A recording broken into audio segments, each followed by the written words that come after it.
Hello, ladies and gentlemen. My name is Gary Baumgarten, but I suspect you already know that, and I welcome you to this live discussion on Facebook Live, paltalk.com, and on YouTube. And today we are taking a look at something that's not yet in the news, but I guarantee you that it will be, because whenever the government hands out money, and we know the government has been handing it out like crazy to try to keep the economy afloat, keep people from getting so desperate that they commit suicide because of the pandemic and they're not making any money. The PPP funds are supposed to go to businesses that are supposed to be used only for paying the payroll of their employees to keep them afloat. And we already have seen one example where a businessman in Florida actually took all that money and bought himself a Lamborghini and his employees got zero. Well, he got caught, and I guarantee you that more people will get caught. And I decided to invite an expert in this area of forensic accounting, the former Inspector General for New York State, Brian Sanvidge, who is now with Anchin's Litigation, Forensic, and Valuation Service Group. That's a mouthful, where he works as a forensic accountant. Brian Sanvidge, welcome to this discussion on Facebook Live, paltalk.com, and on YouTube. Thank you, Gary. Glad to have you. So how serious a situation do you anticipate this will eventually be with people taking PPP funds and not using it to pay their employees as they're supposed to? Okay, well, let's just start out with first when the government did this to help out, and it was a very good program, $650 billion. So you mentioned the example of an individual buying a Lamborghini. He's already been outdone this week by an individual in Texas buying a new Rolls Royce with the PPP funds. The government is caught. So, I mean, these will be some low-lying fruit, as they would say in the investigation business, that they'll pick up quickly. In the stimulus package, they put $200 million for oversight and investigation into the IG offices. They created a new special Inspector General for pandemic relief. So as that office is being stood up, we'll start to see a lot of this. Very similar to the way we did with the special Inspector General that they set up for the TARP funding. But we know, at least from statistics, at least 5% or so will go to fraud, waste, and abuse. And when you start thinking of $650 billion, to show you how large the number of the potential fraud is at a minimum level, that'd be larger than the 5-year capital plan for the MTA in New York City. They're planning on, $35 billion. In 5 years, it'd be several times larger than that. Wow. So we're talking about, even though when you look at the percentages, it doesn't seem like much, but we're talking about ripping off Uncle Sam for billions, tens of billions of dollars. Absolutely. And the money was put aside for very good use and for needed, keep the economy going, have employees continue to be paid, and for these businesses to be able to stay afloat. It was the reason why it was called the Paycheck Protection Program, to be able to do that. And most of the money had to be allocated towards payroll. But we're starting to see these. The Attorney General sent out a memo in early March on pandemic and the pandemic relief and fraud. And within 2 weeks, the FBI working group had over 500 agents assigned to it.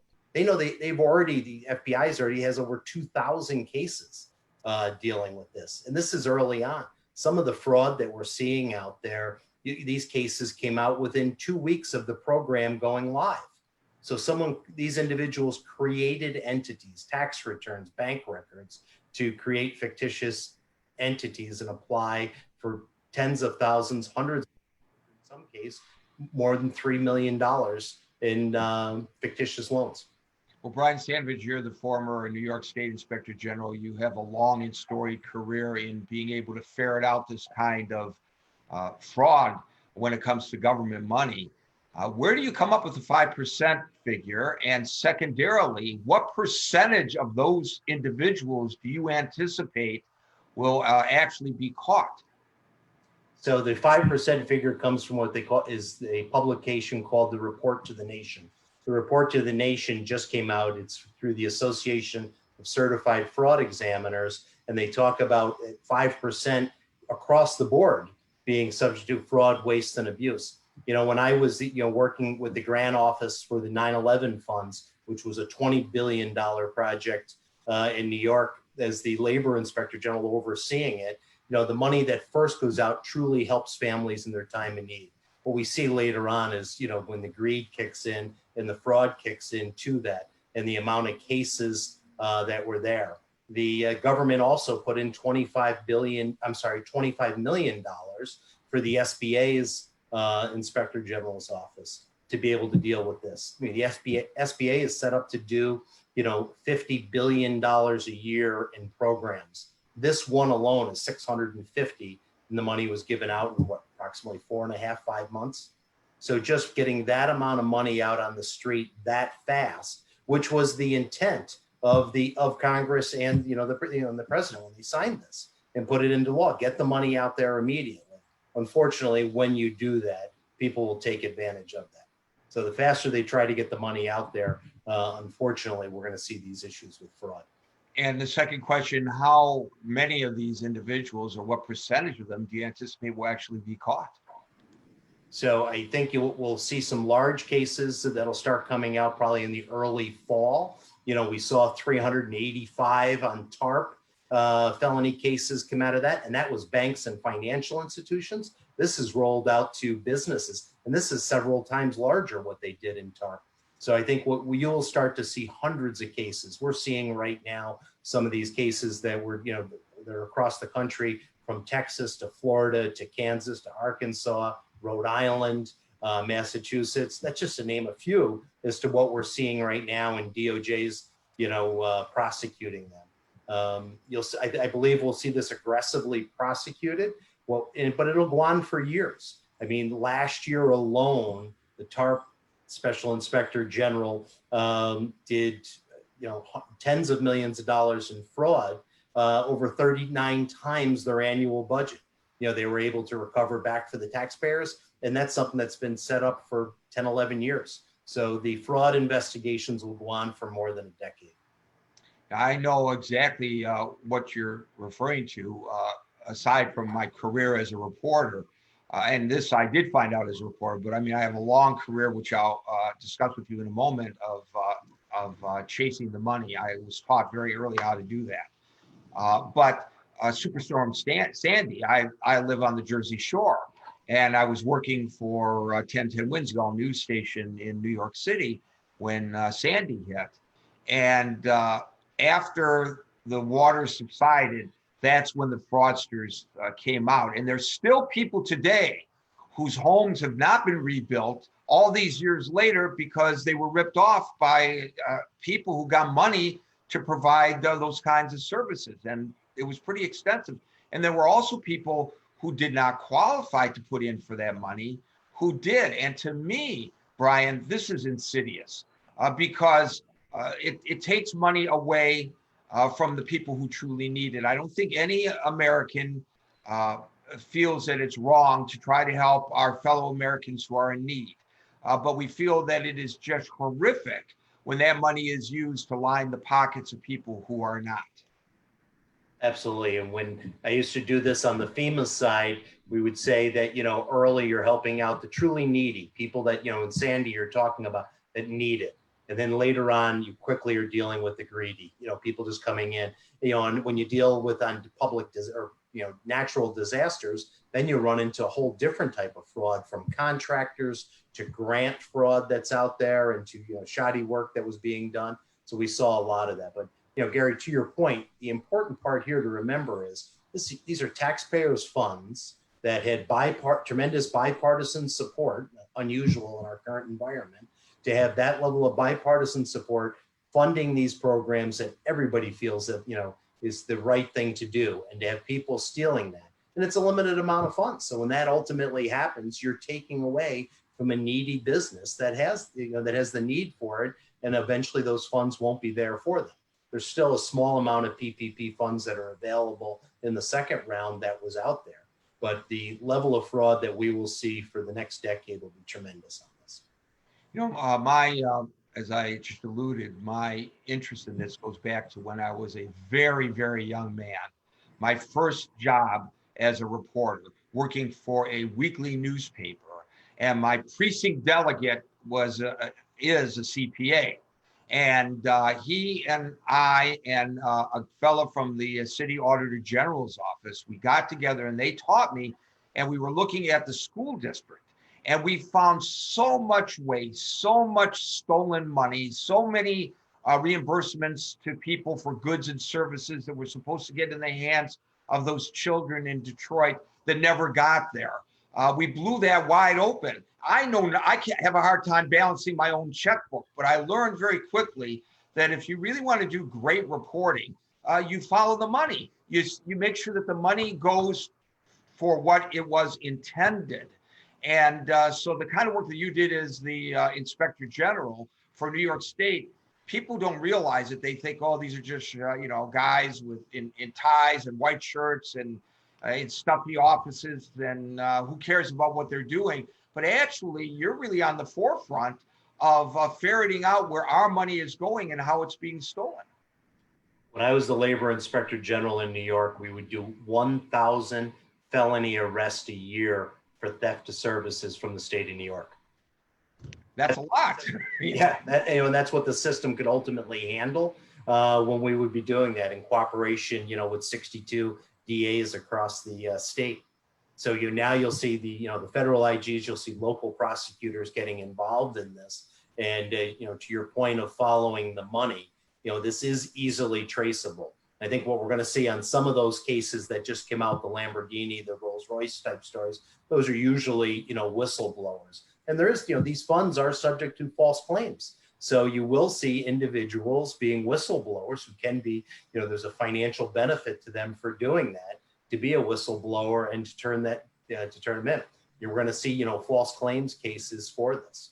Well, look, if I work for a guy who's paying me minimum wage anyway, maybe a restaurant or a hair salon or something like that, and he's getting PPP funds and he doesn't rehire me, at least not at the rate that I was hired at previously, and then I see him tooling up to the store in a Lamborghini or a Rolls Royce, of course I'm going to, as we used to say back in the days when it cost one thin dime to make a phone call, we used to say in Detroit, of course I'm going to drop a dime on that guy.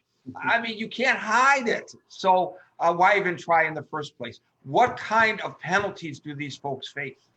Oh, so these are felony charges. So you have bank fraud, you'll have wire fraud. Every time when they file these applications, if they're fraudulent, that's offering a false filing, the government, and each one of those is a felony. So you will see that. And what we've seen over the last 10, 15 years is the judicial system taking a much harder look at white collar crime. Something that was much more accepted, say 10 or 15 years ago, is much less so now. And the idea that these are taxpayers' funds that are, therefore, it's a finite amount of money that aren't going to be available for people in need. And to see these egregious cases of people, buying cars and boats, and one individual was putting together a $3 million financial investment scheme with the $3 million he qualified on the PPP program, as opposed to using it to make payroll to what he said was his trucking company. Well, as far as I'm concerned, like McGarrett used to say to his sidekick, Dano, I think it was his name, book him, Dano. And the more of these guys that get thrown in, there's a disparity in our society. If a guy walks into a restaurant and reaches in the till and takes 20 or 30 or $40, we're going to track him down. We're going to cuff him up. We're going to take him down to criminal court. We're going to toss him in jail. There are a lot of people like that in the prisons. We need to see more of these high-level criminals who think that because, they're upstanding citizens, they live out in the suburbs, they own businesses, they hire employees, they're pillars of their society. We need to see more of those guys, if they're stealing money, thrown into the hoosegow, in my opinion. And we are starting to see that, and we're seeing both prosecutors at the local, state, and federal level, and judges both state and federally as well, taking a real hard position on that with these thefts. I think the days of white collar crime being socially acceptable.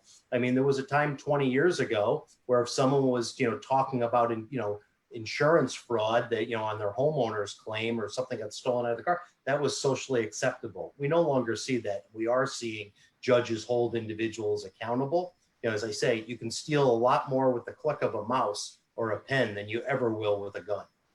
So, I'm sorry, Brian Sanvidge, what can somebody do? Because I bet there's somebody listening or watching who's saying, wait a minute, this sounds like my boss. Gary, how do I do that? What did you call that? Drop a dime. How do I report somebody like that? Yeah, so the Special Inspector General for Pandemic Relief has an 800 number. You can call there. The SBA definitely has a site set up for their IG's office where they're looking for this. And those, are all, you have the ability to do that anonymously. Wants to give that information. And I think the early cases we're seeing right now, those are from just that case. Someone, as you say, Gary, dropping the dime on someone like that. Or it was, because some of these loans were approved, so they were not picked up at the application side of the bank. They'd already went through the approval and the loans were funded. So we would like to think that some of it would be picked up at the application side. The pressure on the system that was designed to get the money out as fast as possible definitely is going to create a scenario where people want to take advantage of that system. They will. I hope they're good at releasing the information to the media to let us know, because that's the deterrence, really. That's where we can provide a very valuable service by telling the stories of this Lamborghini fella and this Rolls Royce fella, and even smaller cases local media can report on in their various communities, because if people realize there's a chance, if you know that the cops aren't going to pull you over for speeding, you'll speed. But if they are very vibrant in their traffic enforcement, you're going to think twice about speeding. And the same goes when it comes to stealing large amounts of money such as this. Absolutely. And if you look at the difference, if you look at, some of the large fraud cases we've had, in the last 10 years, look at the Madoff case. So a lot of the victims, most of the victims were made up for very wealthy individuals. I mean, the buy-in to get into that, it was tremendously expensive.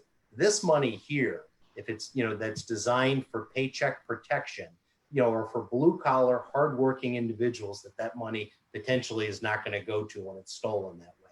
I mean, the PPP program had a cap at $100,000 of annual compensation to it. So you're going to see where it's affecting people at a much higher level and to a material effect. Right. You're talking about people who are already living on the economic edge as compared to people who probably still have a lot of money, even though they lost a great deal more money. They probably have a cushion that the people who are affected by the PPP thievery probably do not have. No, I mean, we had talked about the cars. There's an article today, DOJ published, a gentleman, first thing he did was bought a Rolex with it the day he cashed his check. Well, there you go. Things are, those stories are out there. We're going to see a lot more of those. What will take a while to be investigated and ultimately for charges to be brought are going to be the much larger, complex cases that I'm sure were perpetuated against the system.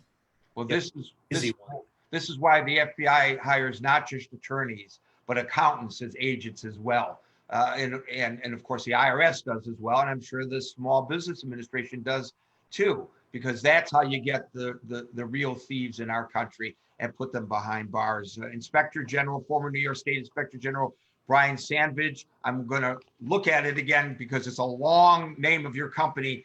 It's Anchin, ARCHIN, Litigation, Forensic, and Valuation Service Group. Thanks for joining us and explaining to my audience what's going on out there and maybe warning people to properly use their PPP monies in the future. Gary, thank you. I appreciate the time.